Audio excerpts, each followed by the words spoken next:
Do you remember when we were children?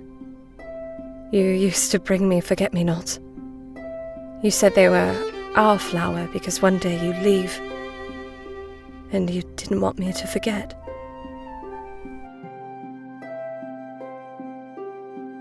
Hi, welcome back to the channel. Today we'll be conducting another interview with one of the cast members of The Fall of Ingway. Today's episode will be with Maddi Albregts. The song you're listening to is A Coin for Buying Peace by Michael Hyman. Enjoy.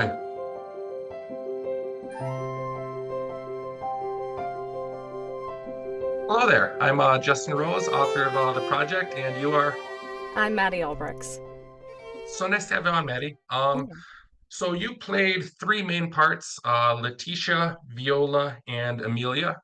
Three very distinct roles. It was very fun to hear your take on each one. How long have you been acting? I've actually been acting quite a while. I started more in theater and on stage. So I went to a performing arts high school where I grew up, and then I went to my undergrad for musical theater for 4 years in New Jersey, and then I went to London and got my master's in classical acting in London. And so it's been quite a journey. And then I transitioned kind of. I still do theater and a lot of live theater, but I also do a lot of voiceover and stuff now. So Yeah, I saw in your on your website that you were in the London Academy of Music and Arts, and you got the musical theater Master of Arts, right? I got my bachelor in fine arts in musical theater. I got my master's in classical acting. Do you enjoy either one more? Like, did you really enjoy the musical or the more dramatic side? It's hard because I there's really soft spots for both of them for me. I think I now at this time in my life am more drawn to classical acting and kind of the dramatics. Just because I think, especially with Shakespeare and stuff like that, you can have a lot of musicality into that. So it kind of combines both worlds. But I definitely their musical theater still holds a very special place in my heart. Yeah, so being in that atmosphere for that long, you said high school, college, and then the master's degree, all, focused in the acting world. It had to be cool being surrounded by that kind of atmosphere for so long. Do you ever miss it? Do you ever miss the educational part, or are you pretty happy to have it behind you? I think it's a little of both. I think I definitely go through periods where I'm like, oh, thank goodness I'm not in school anymore. Like, I'm so happy to have kind of the freedom to just do art and kind of live and also like experience other things. I have been in very intensive theater programs for like 10 years of my life, so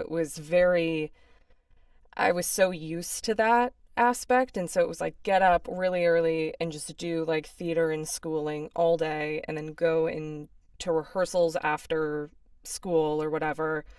And it was just like 12, 13-hour days of constant theater. And so I think part of me kind of misses the ability to like play and like experience that a bit more and just kind of like really dive into things. But then the other part of me is like, oh, I'm like happy to be a fully fledged person now as opposed to just doing the arts. Like, I'm glad I can like do other hobbies and like experience other Absolutely. things. So, yeah. So I forgot to ask at the beginning, where are you from now? You in the US or? Yeah, so I live in the US. I was born and raised in Las Vegas, Nevada. And now I'm living on the East Coast. So, I've made the transition from west to east, and then I hopped over the pond for a while and then came back. But I'm in America at this point. So at the risk of coming off as more of a fan than the writer of the project, I just got to say I enjoyed your performance in this a lot. Each of your audition tapes was really good, and all of your performances that I've listened to have been really great. You played three characters that are all very distinct. Those three projects, you had to play like a death scene, and also several different variations of conversations and stuff in different atmospheres. And then there's one scene that I anticipated just being so hard to find somebody for because it's the birthing scene of the one character. And I thought it Yeah. was just going to be so awkward and difficult. And I was going to have to listen to all these people audition for this part that was just going to be very difficult to find somebody able to do well. And did a great job of that. So I was so grateful that it was just Cool. one take, sounded great, and I didn't have to try and critique people on acting this thing that is just so far Yeah. outside of my wheelhouse. So that was really cool, really well done. Yeah, thank you. Yeah. So did you have any preference between the three roles you played? Was any one of them more enjoyable than the others? Oh, I don't know. I mean, I think I got to take a bigger bite out of Letitia. I think she was kind of the bigger or the biggest out of the three, so it was kind of nice to see her trajectory and also to get to play her as a child was really fun to kind of see like hop between periods of her life to kind of see the trajectory that her life took. So I think that's always really like nice and juicy to get into. I feel like the birth scene was very fun. I enjoy doing that stuff. I texted my roommates. I was like, "Hey, gonna give birth. Just like give me a second." They're like, "Okay, weird, but sure." So that's always fun. And then I think the thing is they were so distinctly different. So I think it's just always a joy to be able to hop between to decide like, "Oh, Letitia's gonna sound a little lighter and then the other characters are gonna sound like I don't know, like just figuring out like where in my voice it sits and to give it like Yeah. distinct differences, but to also like stay true to a human being as opposed to making it like really animated or Yeah, that was the thing with exaggerated. the. Oh, sorry, I didn't mean to cut you off Oh, there. go ahead. That was the last word.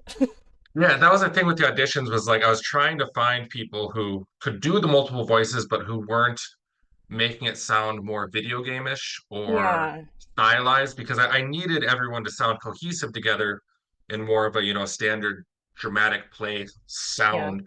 And I did a really good job of that. Like you dropped register, I think, for Viola's character a little bit, yeah, but it yeah, still sounded completely consistent and completely entire. And that was pretty cool. Were any of them harder or easier than the others as far as the three characters went? I don't know if I would say one was harder than the other. I think I was, like I had mentioned before, focused on making sure they had distinct sounds, which, like, they're gonna all sound like me because I'm not a magician and can change I know some people who can really transform their voices. But I think, like, with intention and some differences, you can really get the point across. But I think for me, it was like I was focused on that to make sure they kind of had their own distinct senses of self and like why they would sound that way as opposed to like I'm just going to drop this lower because I want it to sound different. It was like, okay, she's kind of older, she's more of a matriarch, she's a little bit more tense, she's been through a lot of things, so it's like maybe that's why she kind of sits in that lower register for Viola. But I don't think harder, I don't think one was harder than the other. I think with Letitia, I wanted to make sure that she had like a really clear trajectory and to make sure that there were differences in like periods of her life and she wasn't just like a damsel in distress or anything because she's not. So I wanted to make sure she like had the grit but also like the compassion. Yeah, that's something I was toying with a lot throughout the script was Letitia's character spends probably the first half of the script mostly viewed from other perspectives. So you're Yeah. seeing Death's perspective of her, you're seeing Melisandre's perspective of her, these kind of idealized windows. There's actually an illustration of like the light in the window that is kind of this idealized version. And it also, like when the gods were discussing her, they're discussing her going to Mercy's Hall, kind of this representation of Mercy. But then as she more comes into her own character in the later portions, you start realizing that she's actually of her family, probably the one most aligned with their god, Duty. And you kind of see her Oh come yeah. into her own as a character in those last 3 or 4 chapters when she starts getting her own role and her own actions rather than being kind of this idealized figure to the other characters. And Yeah. I was trying to be careful with that because I wanted her as an idealized figure in the first chapters because I wanted the perspective to be so focused on Ingwe and Melisandre, but I didn't want to leave her languishing there. And so I was really trying to do a bit of a twist without it feeling like a twist there in Yeah. the last Yeah. quarter. But I yeah. mean, for me, it felt like a very natural trajectory. I never quite felt like Oh, whoa, that's like way out of character. Like it felt like it carried for me. So good Yeah, for you. You're a really good writer. it's good. Appreciate that. So moving away from this current project, in the past you've done, I saw on your site, some different audio productions, some different plays, and like you talked about earlier and stuff. What are some of the favorite things that you've been in?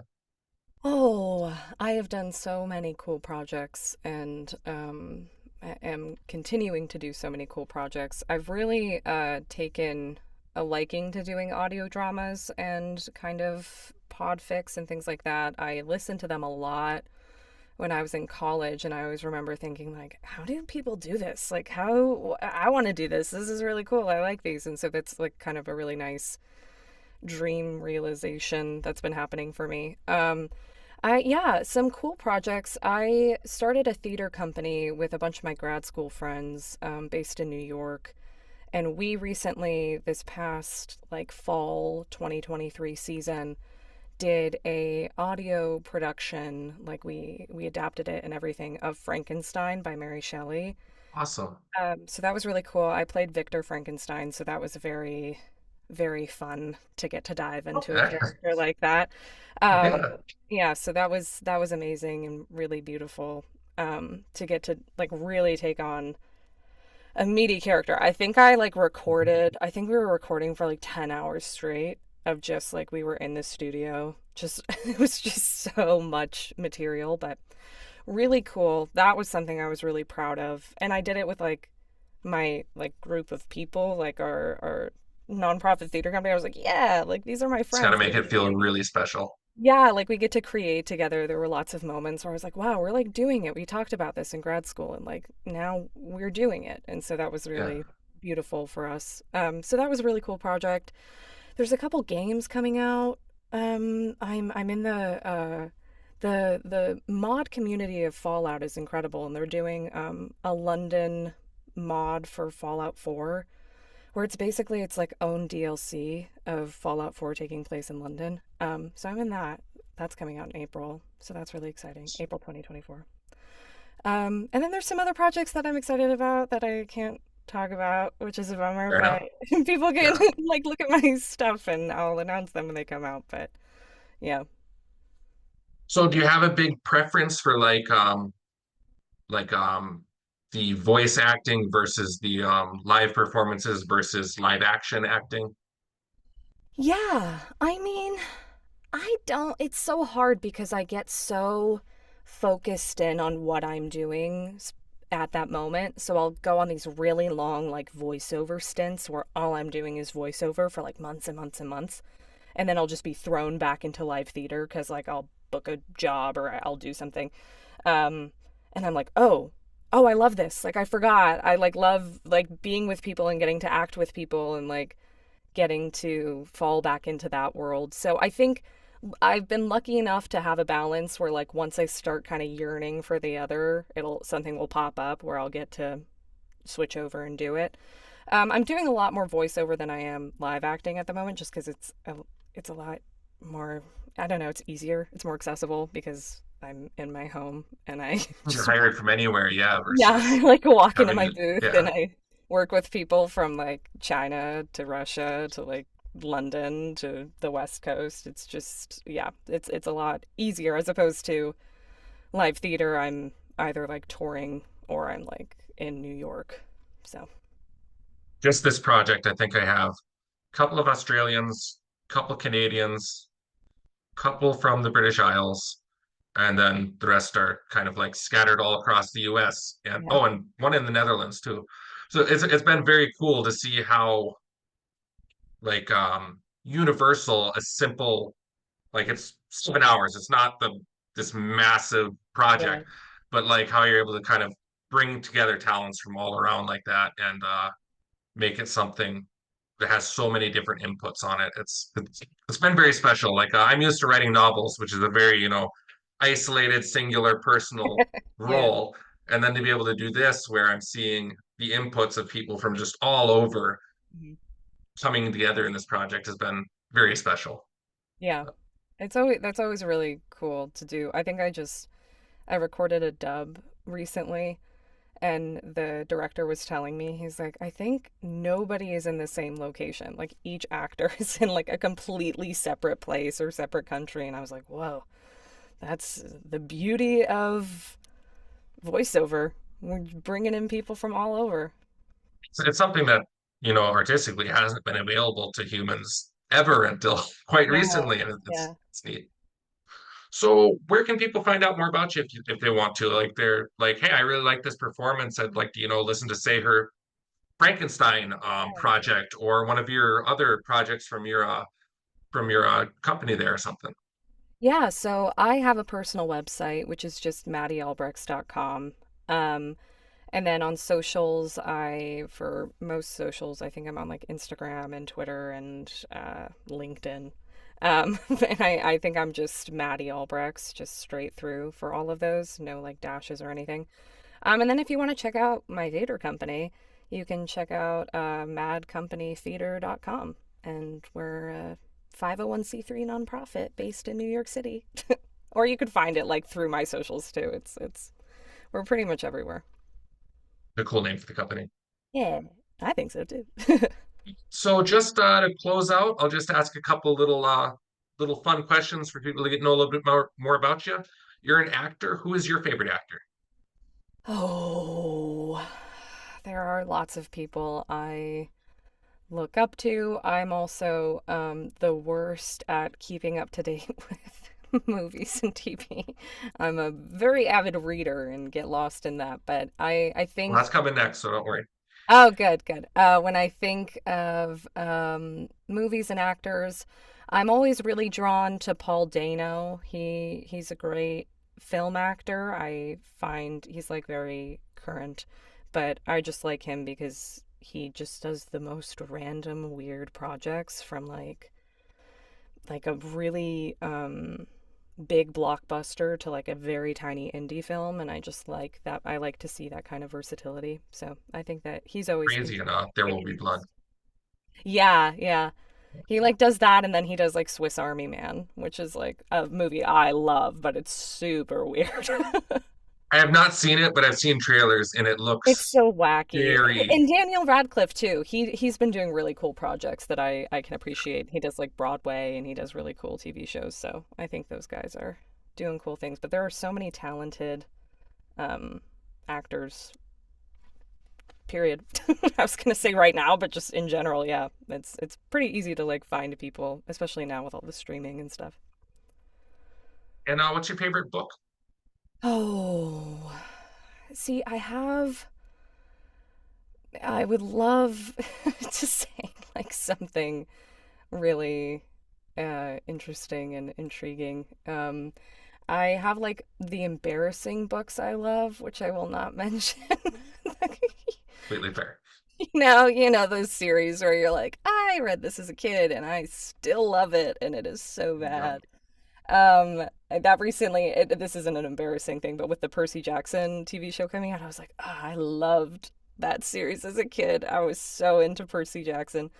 But I think recently, I'll just tell you about like recently what books. I'm so bad with Absolutely. favorites. Yeah. I never have favorites, and people always ask, and I just am such a wishy-washy person that I'm like, That'd be a tough one for me to answer too. I've got like five that yeah. cycle, and depending on the day, it could be any one of them. I know, and it's just like I just like things, and I'm pretty easy to please when it comes to media. So pretty much everything I read, I'm like, wow. But I recently went to Barnes and Noble, in which I just like I had a moment of weakness, and I was like, I need to buy like 4 books. So I bought this like kind of thriller book called Fantastic Land. That's like kind of older. It's not older, but I think like early 2010s. Um, which was very good. I recently read Yellowface, which was a very good book too. And then I have two that I am looking forward to reading, which is my friend is really good friends with this author called Emily Habbock, and she wrote this book, Shark Heart, that I'm really looking forward to reading. And then tomorrow and tomorrow and tomorrow, people have been trying to get me to read because it like revolves around, I think, like playing video games, and those are the things I'm looking forward to and the things I've recently read. cool when you can have a personal connection to a piece of media like that. Like you said, your friend is good friends. Like Yeah. that adds a really special layer to it. Yeah, and my friend recently got married, and this author, who is like her close friend, officiated the wedding. And it was like she did such a beautiful job. I was like, wow, I'm like really excited to read this book now, because if she can make like an officiant sound so beautiful, then I'm really looking forward to like a fully fledged book. So cool. And favorite movie? Favorite movie? Yeah, I have a lot of loves. I really am drawn to the movie Across the Universe. It's like Familiar with that one. yeah, it came out I think in like 2009.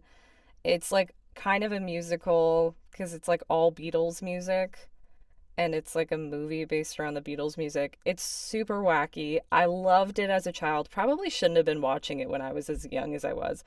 I because I watched it like all the time, and now it's just kind of ingrained itself like in my heart as like one of my favorite. It's like a comfort movie. Absolutely. Yeah. Yeah. Well, hey, thank you so much for having the conversation and coming on here, and thank you for your work in the production. I'm hoping to possibly do another one of these sometime next year, and I will definitely be reaching out if I do so. I'd love to have you audition again. Yeah, cool. I'd love to. Thank you for having me. All right, thanks so much, and have a great rest of your night. Thanks, you too.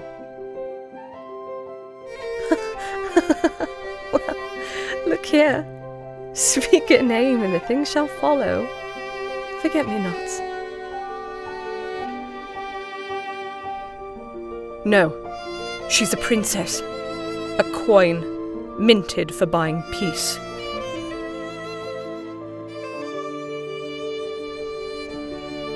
You were what you were. I chose to love you. I chose to wed you. Shh. I chose you.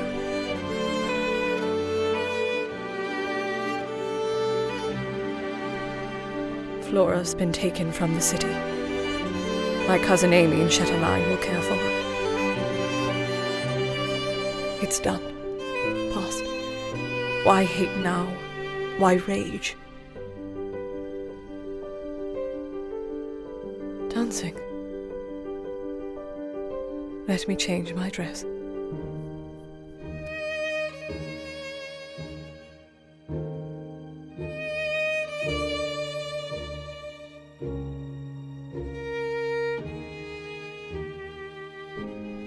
It doesn't matter. I want our people to live. I want to temper their suffering.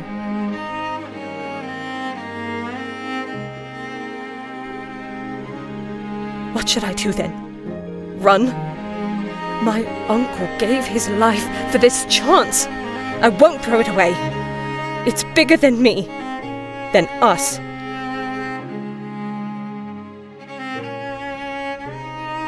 They were good, Mel. But I am not called to a life of good.